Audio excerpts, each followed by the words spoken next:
Once again, the offensive line was a major issue for the Seahawks in 2024. What is the best path forward this offseason to improve the unit and help get the Seahawks back to the postseason next year? We'll be breaking it all down here on our Blue Friday edition of Locked On Seahawks.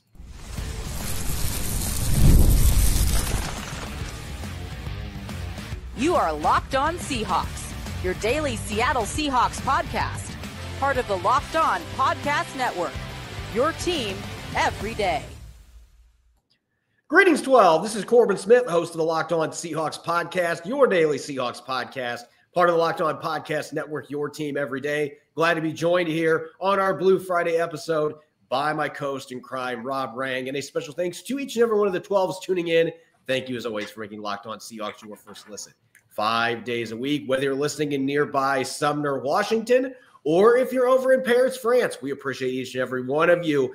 The offensive line has been a major issue for the Seahawks for quite some time. That trend continued into 2024. A new coaching staff seems to be emphasizing improving that group with a number of coaches that have a past track record working with offensive linemen. But how can the team improve the personnel up front? What is the best path forward? We're going to be looking at our opinions on the best path forward, plus top free agent guards and centers that could potentially be targeted by John Schneider in an offensive line-centric episode. Without further ado, let's get to it. Now for your lead story here on our Blue Friday edition of Locked On Seahawks. As I just mentioned, the offensive line, and it feels like this has been a never-ending story, so to speak, year in, year out, struggling to find continuity, struggling to improve from being one of at least the perceived weakest offensive lines in the NFL. That trend continued this past season with a number of youngsters in the lineup, obviously some veteran starters as well. But Rob, a lot of different players moving in and out of the lineup. And so we find ourselves in a very similar situation in mid-February, a few weeks away from the NFL Combine. John Schneider is starting to speak publicly, had his radio show return on Seattle Sports 710 on Friday, and this shouldn't come as any surprise, but he's once again doubling down on the idea, hey, the offensive line, there's a limited amount of talent. Supply and demand impacts that position as much as any positional group in the sport. It's pretty obvious that John Schneider is once again making it clear that, hey, if you want to build an offensive line, you got to do it through the draft. And he did emphasize that they've got to do a better job developing their players, referencing what the Philadelphia Eagles have been able to do. But when you look at this particular offseason coming up, I'm really curious about your viewpoint. Being a draft guy, I'm sure I know which avenue you're going to go down here, but this has been such a bumpy road for John Schneider in this front office. It's not like it's been a couple years. It has been a bumpy road for more than a decade trying to get this offensive line figured out, which makes you wonder, is this organization making the best path forward to try to improve this offensive line, or is it time for a little bit of a change-up? I think that might be time for a change-up, Corbin. I think that, look, I think that John Schneider is one of the absolute best talent evaluators in all of the NFL. That goes without saying. His track record speaks for itself. The Super Bowl ring that he helped Seattle accomplish with the youngest roster in NFL history to win a Super Bowl at that point, again, I think deserves an awful lot of respect. But at the same time, considering how many draft picks, how many free agent millions of dollars that Seattle has spent along the offensive line, this is not an issue of Seattle just failing to recognize that their offensive line has been an issue. They have invested significantly. But as you said, I mean, the success just simply has not been there, at least not in comparison to the allocation of resources that the Seahawks have used. So I do think that this might be the year where Seattle considers one of the very gifted offensive linemen that's going to be available in this draft class. And you're right, Corbin. I mean, I'm a draft guy at my heart. I think that some of the players that we're going to be talking about in a few moments here when it comes to free agents, they're going to be guards and centers that we were pounding the table for 4 years ago. And so, yeah, it really just makes you kind of sick to your stomach to be throwing tens of millions of dollars per year at a player that, frankly, you should have been considering with a second or third or fourth round pick, half of a decade ago. But at the same time, I also would argue that among this year's draft class, we talked about this in yesterday's show, the interior defensive line, cornerback, running back, tight end, those are exceptional draft classes this year. Corbin, in my opinion, the free agent guard class, the veteran guards that are available for a little bit of dollars, is among the best classes that I have seen among interior offensive linemen and doing this for the last 20, 25 years. And I think that it is one that Seattle might be able to invest a reasonably high draft pick. And by that, I mean first or second day, one of the first 3 rounds, as well as spending some money in free agency on one of the very, very talented players. There's 10 different guards, 10 different guards specifically that I think would be an upgrade over what Seattle had at the left and right guard position a year ago. So I do think that this might be the year where John Schneider plays a little bit coy, says all the right things in the media, but at the same time is possibly trying to line up some free agent dollars to make a little bit of a splash. Look, until I see John Schneider actually make a splash signing an offensive lineman, I'm not going to hold my breath, but I'm still going to make an impassioned plea for him to do that. Because look, I am in full agreement with one thing that John Schneider has said, and that, you know, the supply-demand thing is a real issue with offensive linemen, and that's at every level. If you watch high school football, it's really difficult to find enough big boys that are going to be legitimate offensive linemen that you can put on the field. There's just not a lot of these massive men. And the same goes with college ranks and NFL ranks. When you're talking about the best of the best, there's a lot of offensive lines in the NFL that are not good. That you can make an argument. There's Philadelphia and a couple other teams that are near the top. And then maybe you got a handful of teams that fill out the top 10. And then I feel like the difference between number 11 and number 32 isn't that big, because 2/3 of the league are struggling to get a solid offensive line. So from that perspective, maybe you can defend John Schneider a little bit more, but I'm not going to be playing the defensive role here, because look, at some point you have to look at what you have done and what your track record is. You can't keep doing the same thing over and over again and get the same results that are not ideal. And that's what has been going on here.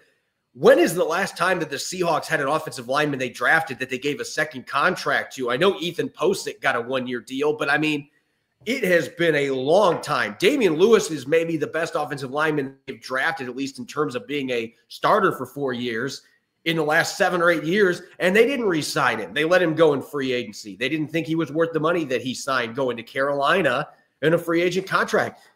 This is a football team that has consistently not made offensive line a priority for spending money, and yet if John Schneider is going to make the argument about supply and demand and say, oh, there's other position groups it's a little easier to find players, then maybe you need to reallocate how you're spending your money. If you've struggled to develop guys that much, and you mentioned it, this is a really deep guard free agent class, on top of the fact that it's a pretty good draft class on top of it, I think there are going to be some guards this year that are available for a little less money than you would have had to pay, say, last season or the year before. And I'm not saying go out and sign a Luke Jokel for a 1-year, $8 million contract. That is not the type of spending I'm saying. Go out and say, hey, Trey Smith, 3 years, $60 million. We're putting it on the line right now. I'm going to reallocate some of the money that I've been spending on corners and receivers, and I'm going to put it on the offensive line, and I'm going to go draft corners and receivers, because I've had a hell of a lot better track record of drafting and developing those position groups. And the supply and demand issue is not near as big of a problem when you're talking about skill guys. The proliferation of 7-on-7. So this is my impassioned plea. Change how you do business. And I'm not saying that you don't draft a guard in the first round, like you said, but dang it, go spend some money. And I'm not saying, go thrift store shopping. Go spend some big bucks on a proven guard that is in his mid to somewhat late 20s, that has a lot of good football left in him, and go upgrade your offensive line. That's my plea right now. Well, and again, that's one of the reasons why I'm very excited from, just a Seahawks enthusiast perspective, is that this feels like a free agent year where there are several candidates. I mean, look, if you want to shoot for the moon, if you want to average a $20 million a year type of a contract, there's only been 4 guys that have had that so far. Troy Smith from the Kansas City Chiefs is absolutely going to be receiving that money. I think he's going to sign for the biggest deal in interior offensive line. And he's a great zone blocker. He always absolutely terrific. And so if the Seahawks are going to shoot for the moon, that's the guy. And we're going to talk about this in a moment. To me, the exciting thing about this, Corbin, is that there is the high-end talent, like a Trey Smith, like a veteran, like a Brandon Scherf, for example. But there is a middle class of prospects. And I say prospects because, again, these are veteran players, but they're going to be prospects coming to a new system. But guys who I think have the physicality that Seattle's been lacking, as well as the athletic ability that Clint Kubiak and offensive line coach John Benton have always prioritized. So again, whether it be the draft, whether it be free agency, or it be both, and that is the scenario that I think would be best advised in this situation. As you said, I mean, Seattle has prioritized wide receivers and cornerbacks. You know, you look at who's won the Super Bowl the last several years. It's been the team that has been the dominant along the line of scrimmage. And so I just think that the time is now. That very clearly that is the way that the NFL is leaning. And again, because the free agent and rookie draft crops are as good as they are, and you have an aging quarterback that, you know, it seems like everybody in the franchise is very much getting behind Geno Smith. And again, given his age as well, the time, again, is right now. If you can't improve this offensive line significantly this offseason with the draft class and free agent class that there is, John Schneider's seat is going to be really hot. That's just the reality. And that's not saying that he can't scout, because he is one of the best at that.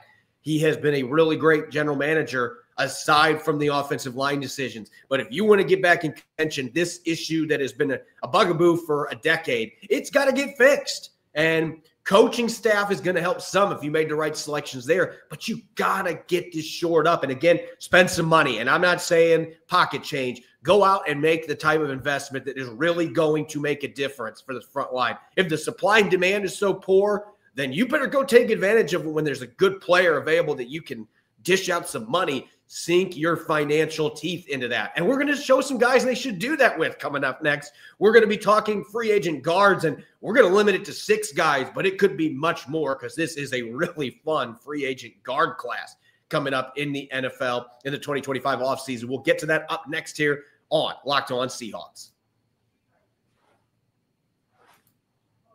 As a small business owner, your work doesn't end when the clock hits 5. Your business is always on your mind, which means when it's time to hire, you need a partner that works just as hard as you do. That's where LinkedIn Jobs comes in. When you clock out, LinkedIn clocks in. LinkedIn makes it easy to post your job for free, share it with your network, and get qualified candidates all in one place. Here's how it works. LinkedIn's new feature can help you write job descriptions, then quickly get your job in front of the right people with deep candidate insights. And here's a pro tip. Add the hashtag hiring frame to your profile picture to double your reach to qualified candidates. No wonder 72% of small businesses say LinkedIn helps them find high-quality hires. Post your job for free at linkedin.com/LockedInNFL. That's linkedin.com/LockedInNFL to post your job for free.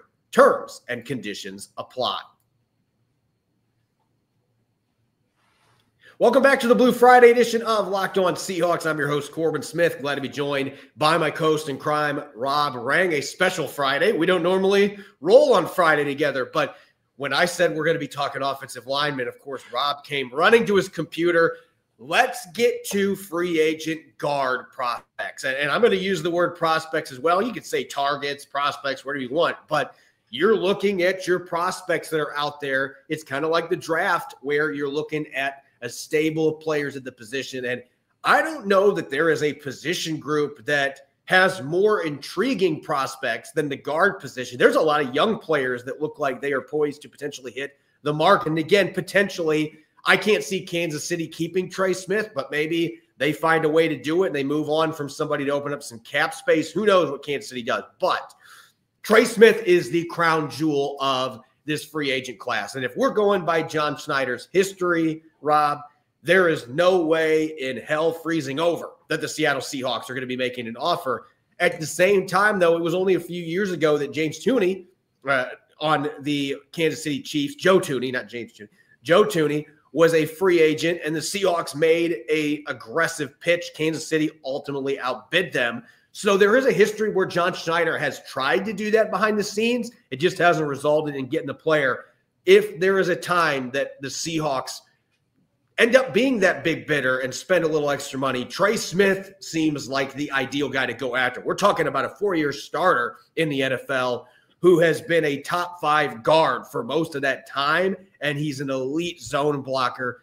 Clint Kubiak would be drooling about the possibility of adding him to this offensive line. Corbin, I think that every Seahawks fan should be drooling about the possibility of adding Trey Smith to this roster. And this is going to sound like crazy talk, like hyperbole, like a guy who has had too much chocolate on Valentine's Day or something. But I am telling you, in my opinion, Trey Smith, the right guard for the Kansas City Chiefs, is among the 10 best players in the NFL. Point blank. End of story. I think that he is that dominant. As you say, he's 25 years old. He was drafted in the 6th round. He was a first-round player on tape coming out of Tennessee, but they discovered blood clots in his lungs, and so he fell all the way down to the 6th round. The Kansas City Chiefs got one of the biggest steals in NFL history, in my opinion. As I said before, I expect him to get a contract north of the $21.5 million per year that the Philadelphia Eagles gave Landon Dickerson this past season. And again, I mentioned the Philadelphia Eagles and Landon Dickerson because obviously we're talking about the Kansas City Chiefs and the Philadelphia Eagles, the two teams that just played the Super Bowl. And again, if you want to compete in today's era, I think that you have to be dominant at the line of scrimmage. And Trey Smith would be that type of a Shohei Ohtani type of a signing. And I mentioned him just because, look, if you were a Seattle Mariners fan, then you knew that it was kind of just dreaming upon a star that the Mariners were somehow going to be bringing a player like Ohtani. I think that is, frankly, dreaming upon a star that the Seahawks are going to be able to bring in a player like Trey Smith. But again, I'm talking about a player who's 25 years old who has averaged $900,000 a year on his rookie contract. He is going to look to absolutely break the bank. He should break the bank. And so, again, I don't think it's likely that Seattle is able to bring him. I mentioned a couple of other players that I think might be a little bit more marginal kind of price point players that still could be very effective. But if you're looking to shoot for the moon, if somehow Seattle is able to figure out real money to go after one of the absolute best players in all of the NFL, the heck with the conversation about a Myles Garrett or some of the quarterbacks out there. Get yourself Trey Smith, and then I think that you have the ground game that's going to help Seattle catapult themselves into real Super Bowl contention. And I'll say it again. I've said it before. You get what you pay for, and I feel like the Seahawks have been burned by that on the offensive line for a long time, in large part because of the philosophy. It's time to change things up. If you're not going to go out and spend the money it's going to take to get Trey Smith and make that your top priority for this offseason, if you're not going to do that, there are a couple other young guards that I'm intrigued by that I still think could be really good starters coming over in free agency that are not going to be quite as expensive. And the first one I'm going to throw out here, Tevin Jenkins from the Chicago Bears, who was a day 2 pick coming out of Oklahoma State. He was a tackle in college, but the writing was on the wall that he was going to have to move inside. There were some concerns about him holding up as a tackle, both athletically, some questions about it, the way he uses his length, not enough length. He moved into guard. There's been some injuries in Chicago. And Chicago's offensive line has not necessarily been a strength. They've been down with Seattle. But when you turn on the tape this year, Tevin Jenkins looked like a different player this season. And the one thing that he can bring to the table, he might not be quite athletic enough to play tackle in the National Football League, but he's a really athletic guard, particularly with his movement skills.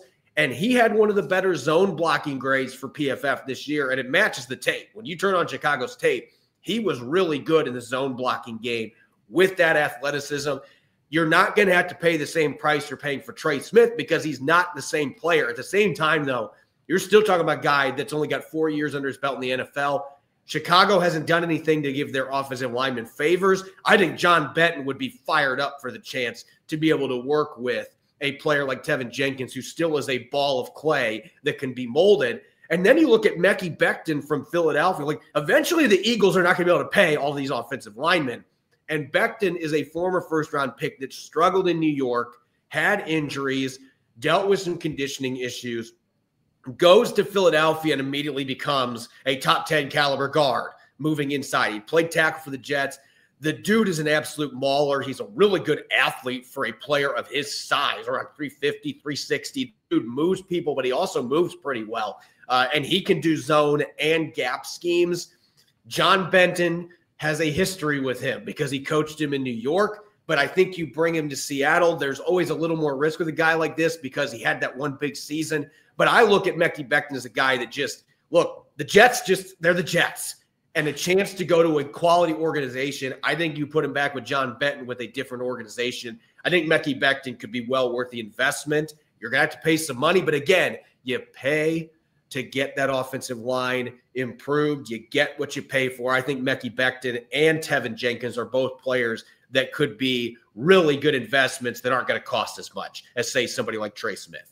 Yeah, and they're very similar players in a lot of ways, Corbin. As you said, I mean, with the New York Jets and Mekhi Becton, and then the Chicago Bears with Tevin Jenkins, I mean, both those two franchises basically moved these early draft picks from left tackle to right tackle, inside to guard, essentially studying their growth. Each of those players played 3 different positions over their first 4 seasons in the NFL. I think if you just allow them to mature inside the guard position, then you really could get, lightning in a bottle. Now, really quickly, 2 other players that I'm very excited about that I think are would make some sense for Seattle and in terms of the Clint Kubiak system and still being very young players. Both these 2 players are 27 years old. James Daniels, 6'4", 327-pounder. He's 27 years old, and yet he has started for 7 seasons in the NFL because he was drafted out of Iowa as a 20-year-old by the Chicago Bears, wound up going his last couple of seasons with the Pittsburgh Steelers. He started 4 years at right guard, his first 3 years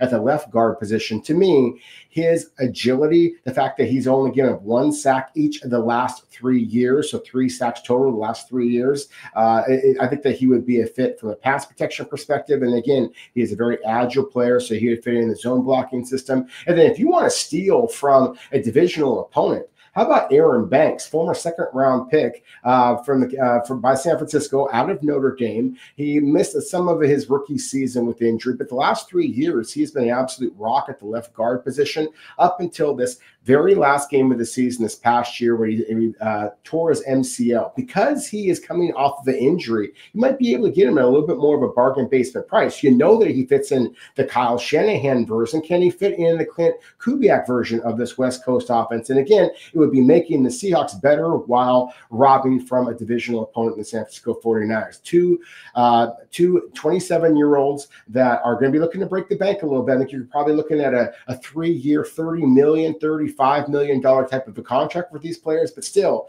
I do think that this is the type of investment that the Seahawks have to make if they want to get back into the postseason, the real postseason conversation. And I'm going to go to Mike McDonald's old stomping grounds for my last player, Patrick Mekari, who is a really interesting one in the sense that he's played both tackle positions in the NFL. He's played both guard positions in the NFL. He really found a home last year at guard, but I mean, he had filled in for Ronnie Stanley on the left side. He had filled in at right tackle. He'd been at both guard spots. I wouldn't be shocked if he could play some center. The guy is just incredibly versatile. Not the most imposing offensive lineman, not the most athletic. His zone and gap run blocking grades were not great, but you turn on the tape and he looks to me like more than acceptable in both. He is a quality blocker in pass protection. The dude is a rock. He has been fantastic in the NFL. And the fact that he's coming from Baltimore, I think Mike McDonald would instantly perk up there because Mekari was there the entire time he was a defensive coordinator, so he knows who Patrick Mekari is. And I don't think Mekari is going to be a guy that demands a ton of money. I think you can get him on a multi-year deal without breaking the bank, and it's not going to be a Luke Jokel type deal because this guy has been a quality starter when he's had his opportunities. So I think Mekari is somebody, if you're really going to stick with the, hey, I'm going to be a bargain spender, I think you bump it up just a little bit, sweeten the deal, and I think Patrick Mekari is one that would make a lot of sense for the Seattle Seahawks to upgrade their guard position, short and long term. When we come back, we're going to go to the other position in the interior, the center spot, and maybe not as rich of a free agent class, but Clint Kubiak has already made the pitch. We need an elite center. Is there somebody that could come in free agency that would fit that bill for the Seattle Seahawks, or at least be an upgrade over their current starter, Olatimi? We're going to look at the center spot, the pivot position coming up next here on our Blue Friday edition of Locked On Seahawks. When the game tips off, the NBA action is just getting started, and there's no better place to get in on the action than FanDuel, America's #1 sportsbook. With FanDuel, you can place live bets throughout the game, all 4 quarters, even overtime. So even if you miss the opening tip-off or want to bet on a fourth quarter comeback, you can stay in for the action. And if you're looking for bigger payouts, you can even combine your live bets into a same-game parlay. I love using FanDuel's live betting feature because it keeps every moment of the game exciting, whether I'm backing my team for a late game rally or picking someone like, say, Steph Curry to hit a clutch 3, which he's done throughout his career. I never feel like I missed my chance. Plus, the app is easy to use, and when you win, you get paid instantly. Right now, new FanDuel customers can get $150 in bonus bets if your first $5 bet wins. Just visit FanDuel.com to join today. That's FanDuel.com for your shot at $150 in bonus bets. Make every moment more with FanDuel, the official sports betting partner of the NBA. Welcome back to the Blue Friday edition of Locked On Seahawks. I'm your host, Corbin Smith. Glad to be joined by my co-host in crime, Rob Rang. And a special thanks to all of the valuable 12s out there that are tuning in. Thank you, as always, for making Locked On Seahawks your first listen 5 days a week. We greatly appreciate it. This is an all offensive line-centric episode. We've talked about the best pathway to improve Seattle's offensive line, and we just looked at a golden guard class in free agency. We didn't even look at some other guys that maybe could make some sense, but 6 candidates that really jumped out. The center position, which Clint Kubiak said on Tuesday during one of his radio interviews, is an elite position, or a position you need an elite player in his scheme. That really brought the position to center focus. Can Oluwatimi be that player, or do the Seahawks need to go out and find that guy in free agency or the draft? From a free agent standpoint, Rob, this is not near as good of a center class as the guard position is. There's not near as much depth. With that being said, I think you could make an argument that there are at least 4 players on the free agent market that could come in and at least be as good, if not better, than Oluwatimi, and a number of young guys that could fit that bill as well. Yeah, and I'm actually going to start the conversation with a veteran. And it's similar how I just kind of in passing mentioned Brandon Scherf. He's a guard that I think is going to get big time dollars. I think that you could mention the future Hall of Famer that is Zach Martin from the Dallas Cowboys. If you're talking about veterans at guard, if you want to talk about veterans at the center position, I think the conversation really has to start off with Ryan Kelly. Now, he's still just 31 years old, and he is coming off of the richest deal that any NFL center has ever signed, 4 years, $50 million. So the fact that he plays for the Indianapolis Colts, they feel like they are a ways away from really competing. Maybe you were able to lure him to the Pacific Northwest. I have my doubts, but if you're going to talk about a center who is basically a plug-and-play guy, even though I don't think that he is quite as agile now as he was when he was drafted out of Alabama in the first round, 10 years ago? But at the same time, I also do believe that he is that veteran presence that Seattle has been lacking up front. And so, again, if you are going to swing for the fences at the center position, as Clint Kubiak basically advocated for, then I think that Ryan Kelly, the 4-time Pro Bowler, would make an awful lot of sense. Yeah, I think Kelly's somebody that could make some sense at the right price. I do have some reservations about a couple things with him. One, there had been murmurs the last couple of years about him potentially retiring. You don't need a Connor Williams 2.0, and he's had injury issues too. The durability aspect is something that concerns me a little bit at this stage of his career. But that being said, when he's been healthy and when he's been in the lineup, he's been a top 10 caliber center. I'm going to go towards a player we talked a little bit about yesterday. To me, the #1 center in his free agent class is not Ryan Kelly because of the stage he's at in his career. I'm going to go with Drew Dahlman coming from the Atlanta Falcons. And what makes him interesting to me, Dahlman, if you go back and watch his tape at Stanford, he was a player that had mid-round grades because you looked at him and thought he just doesn't have the physical build. He doesn't have the body that you're looking for an offensive lineman. And yet he's one of those guys that is just nimble on his feet. He takes really good angles. And I've been surprised with how physical he's been in the NFL, the games that I've watched. He has been more physical than I anticipated. But I think he does one thing that Clint Kubiak has emphasized in every interview he's had since the Seahawks hired him. every interview, he has talked about the intelligence aspect for the offensive line. He wants high IQ players, particularly at the center spot. And I don't know that there is a center in the NFL that has a higher IQ than Drew Dalman coming from Stanford. This guy is incredibly bright. Interviewed him at the Combine several years back. The guy is just a football encyclopedia. And he is going to be able to read defenses, get those calls out. He's a strong communicator. And, oh, by the way, he is going into year 5. He is a younger player. That is a guy in the center position. He's the only one of the ones we're going to talk about that if Seattle is going to really make a huge investment at the center position, Drew Dalman is the one player in this scheme that I think could be that elite caliber player, that game changer. If you're not spending money at guard, maybe you spend money on Drew Dalman at center.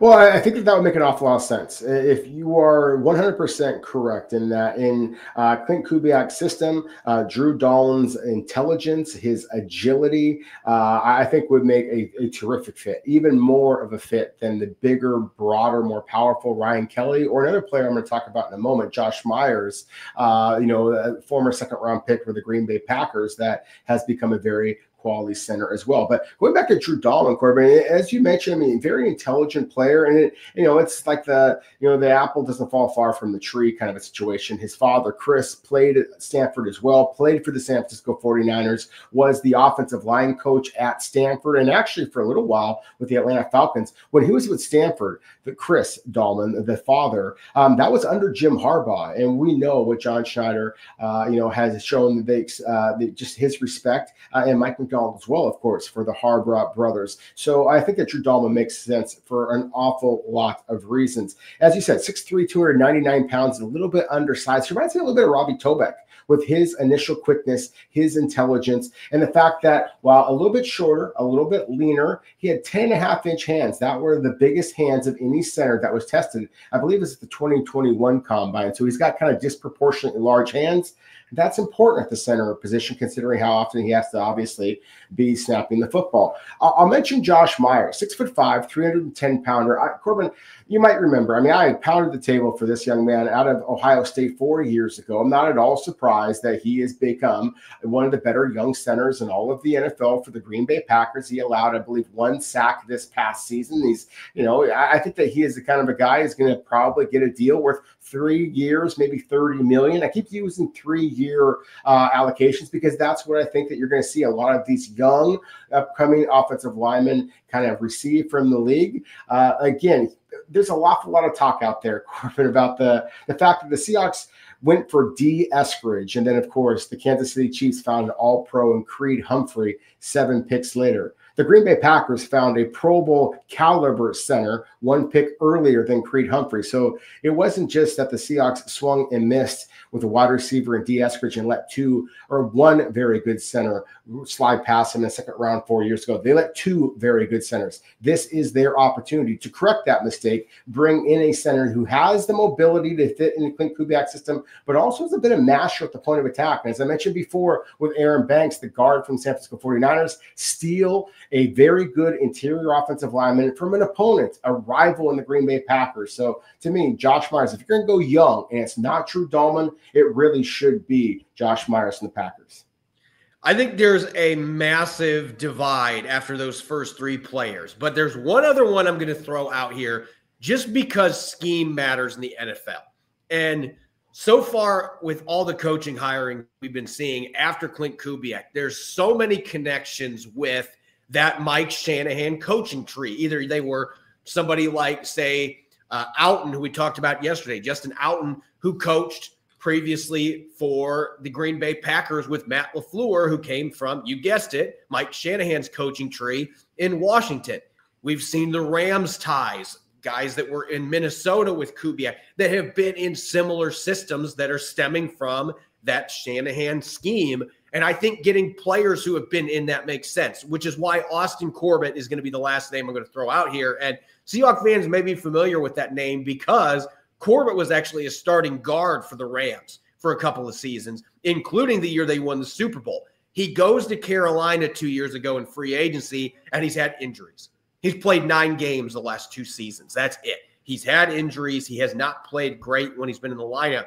But this could be one of those buy low, get really good result type moves because Corbin's going to be 30. So he's not a super old offensive lineman. He's maybe at the end of his prime or just coming out of his prime. But I think this is a guy, you look at what he did in Sean McVay's scheme. He knows this type of offense inside and out. He's been a really good zone blocking lineman for most of his NFL career.